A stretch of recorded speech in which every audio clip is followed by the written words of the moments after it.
Hello ladies and gentlemen, welcome back. This is like my 9th time trying to record this because my audio kept messing up. Anyways, welcome back. I am going to be your news anchor today because when I try to go on Twitter to get a story and try to understand something, it's like insulting a child's favorite superhero. There's just going to be lots of screeching and crying. So Amaranth, as many of you know, is a big massive streamer over on Twitch, primarily known for ear-licking streams and hot tub streams. She recently came out and shocked the world, showing that she has a husband, and a very abusive one at that. She went on stream and she stepped off for a couple minutes to take a phone call, and when she came back, she just kind of said screw it, and she unmuted her microphone so the world could kind of get a little bit of an insight as to what the dynamic of the relationship was really like. Now, the thing that really baffles me before we get into this, as I was trying to sift through the cesspool of Twitter, I found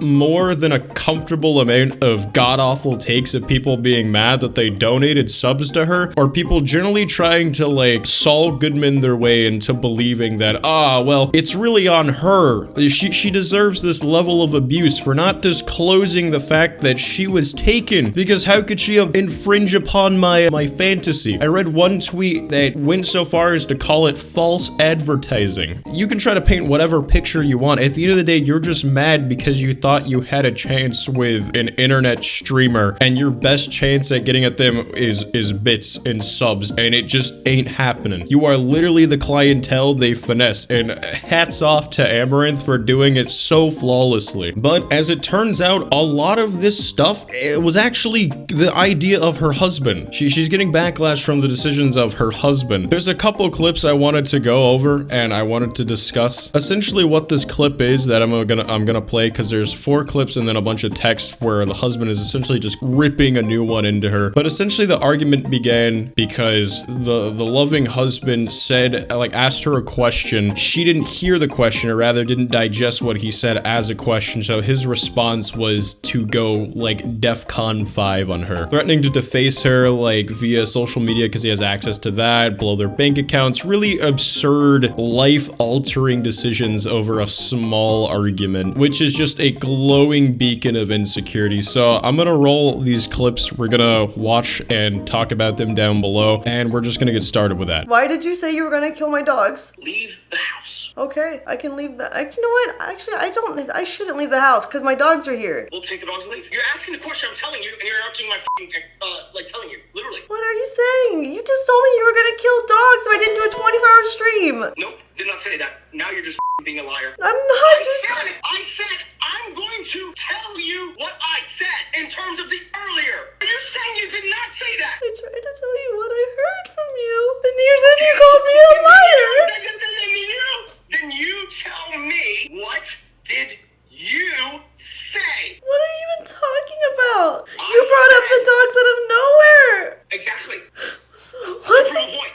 what point is there improving? See? You're proving my point right now. What? I'm asking you. I don't even understand what you're saying to me. I know. That's my point. My point is, are you listening or not? If you're not, then get the out. I'm literally listening, but you're not making any sense. Well, no, you're not listening because it makes perfect sense. I'm gonna say it one more time. If you don't get it, I need you to get the out. So the point this man is trying to prove is the fact that, oh, you'll listen to me when I threaten the life of your companions. You won't listen to a question that I have. You won't listen to what I speak from my tongue, because I am God and you are mortal. Let's give a round of applause to Light Yagami here for hitting her with the insane point. Because apparently Amaranth is in the wrong because she can't understand his absolute big brain play to prove his point. You didn't hear what I said? Hey, I'm gonna kill your dogs. Oh, you heard what I said now. It's like, yeah, because you drastically switched the situation. That's not a relationship there. That's just like one-upping. That's just using someone as like a verbal punching bag. That's insanity. I can't even imagine imagine like what would cause such a situation to erupt. And it quite literally does seem to be something as simple as, oh, I misheard something, so do a 24-hour stream or your dogs are gone. Essentially like e-pimping. I didn't even know that was a thing, but here we are. The therapist even told him that it's a form of like psychological abuse, and that I'm basically living in a fancy prison. And then he was changed for a bit, and then the hot tub meta arose, and he was like, oh, this is an opportunity. And then he turned into an asshole when I agreed to commit to the grind because it was a good financial opportunity for us. I've been wanting to tell people that, like, let's just stream together. Just tell them that we're fucking married, because it's like our relationship would be better if we just stream them, and it's a fighting all the time. But no, mister, don't say that because it's gonna ruin the business model. It's not time yet. Fuck yourself. I'm done with it. You want me to tell them I'm single? It's about to be true. Piece of shit. So here she talks about how they went to therapy and how the therapist said that it was a form of psychological abuse, which right on the money, of course. So apparently in the past it sounded like they had tried to work out their problems and things were going a little bit better. Things were starting to let up, and then the hot tub came around, like the hot tub meta. He essentially told Amaranth, hey, you know, this could be a big, great opportunity. And Amaranth was like, all right, cool. I'll commit to it. I'll grind to it so it'll financially benefit both of us. It's a business. Essentially what she's doing, she's running it from a business model, but she's doing it not just for herself, but for her significant other. But her significant other is essentially puppeteering the strings, and it just becomes this whole, oh, I'm gonna be the background guy, and we're just gonna both reap in the reward for that. Essentially taking his girlfriend and, like I said, e-pimping her. I know that sounds dumb, but it's literally like the best analogy to put it as. And then like the sad part too is the fact that she's like, hey, I really want to show the world that we're dating. I want to show people, like, show you off. I don't see how anyone wouldn't receive that as a compliment. You know, like, hey, I really like being with you. I think we should stream together because you really make me happy. Now, of course, there's always the downside that y'all separate and then that just becomes a controversy. So I understand why some creators seem to leave their personal lives out like that. But at the same time, that's not the reasoning here. It's not like, you know, what if something happens and there's drama? It's not a good financial move for us to show our love to one another. I'm gonna leave you with 1 million and I'm gonna take the rest because I worked harder than you. It's like, and if you don't agree, then I'm gonna burn it all in court. I'm gonna put it all in crypto. Blah. Always threats. Always threats. All the accounts are like two-factor under his number, and he has all the login information of things, you know. It's like keeps you there with the fear and the threats. You fear that he's gonna do something to your animals, and then he's nice again and says everything's gonna be okay. This is what we would call kind of textbook love bombing. It's so you want to keep them in because you're so insecure, so you keep them in with threats. Essentially like hey, if you do something bad will happen to you. And then once you get comfortable at the fact that they're gonna stay, you then just shower them with love, and then, you know, it's like, oh, hey, you know, everything's gonna be good, everything's gonna be fine, and then it reels them back in. And then once you start to feel insecure again that they're gonna leave or something like that, or, you know, like, what if X, Y, and Z happens, that's when the threats start coming back, and it's this vicious non-stop cycle of constantly pushing and pulling, and the person who's caught in the currents of that is just like being mentally rearranged like a jigsaw puzzle. You can hear her say here that he has all the passwords,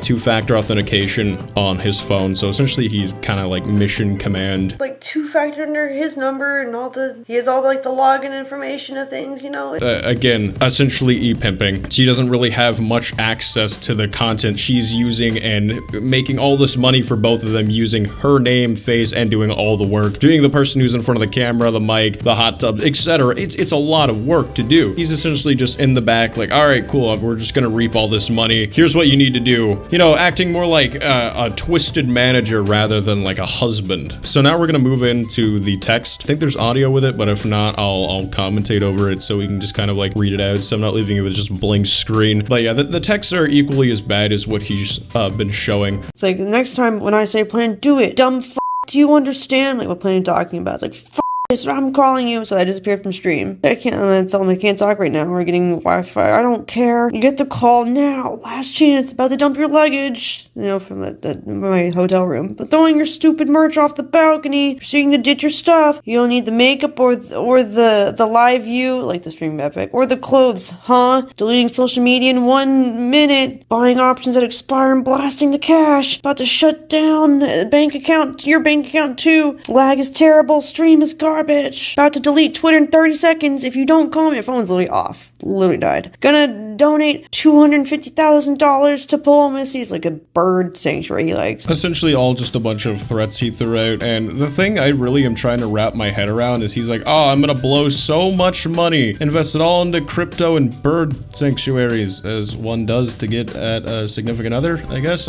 Screw you, I'll donate to charity. I don't really get that. Threatening to delete social media, all these things, which he's completely bluffing on, due to the fact that that would affect something in his head, because someone like this with an ego this big thinking he worked harder than the person who actually did the work, the actual face of the business, that this person views what they do as like a revenue gold mine. In their head they're like, I built this, so they're not actually gonna do any of this. And take a good look at all these text messages. That's a lot of text messages. The grandiose reason as to why this came to be, her phone died. Isn't that just a very reasonable idea?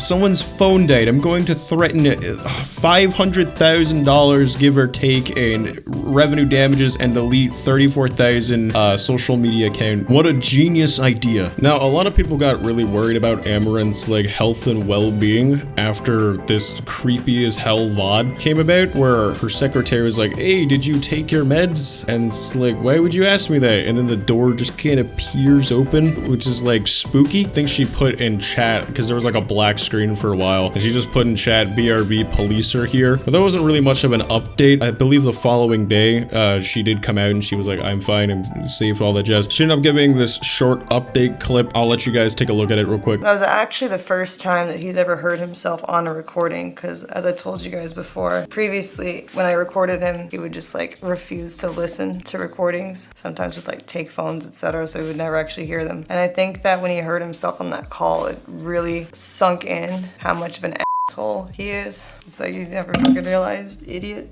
So as of today, though, I have access to all of my accounts and finances again. He's not here. He's getting help. And I'm seeking legal and emotional counsel. Well, essentially she says he's out of the house, he's getting help, and she's getting wellness help, and also getting legal help, which I can only assume would mean like a divorce. I don't really know what other way legalities would kind of play into this. Maybe like a restraining order, maybe something like that of the sort. But the only thing I can really think of is maybe like divorce or something, because if you're married, then it's like name is on the house, I would imagine. So getting restraining orders and stuff can just kind of be a big hassle. It's not like this easy thing. Again, all in all, pretty awful situation, pretty terrible. But a couple key points I really want to hone in on. The people who are just kind of blaming Amaranth for this, being like, this is all your fault. This is because you deceived people. This is because you lied about being in a relationship. Well, first off, it actually wasn't really her idea. So she's receiving the brunt of this idea of like, you skeeving individual just trying to scam my hopes and dreams, which to those people, I sincerely wish that someday along in your line, you walk outside and manage to touch grass, or maybe look at the sun and be like, wow, that's pretty cool, because you were one of the saddest people on earth. If you agree with any statement like that, or that somebody in this situation deserves this, or they should just leave, which by the way, leaving an abusive relationship is not as easy as it sounds, because they become such like a big part of your life.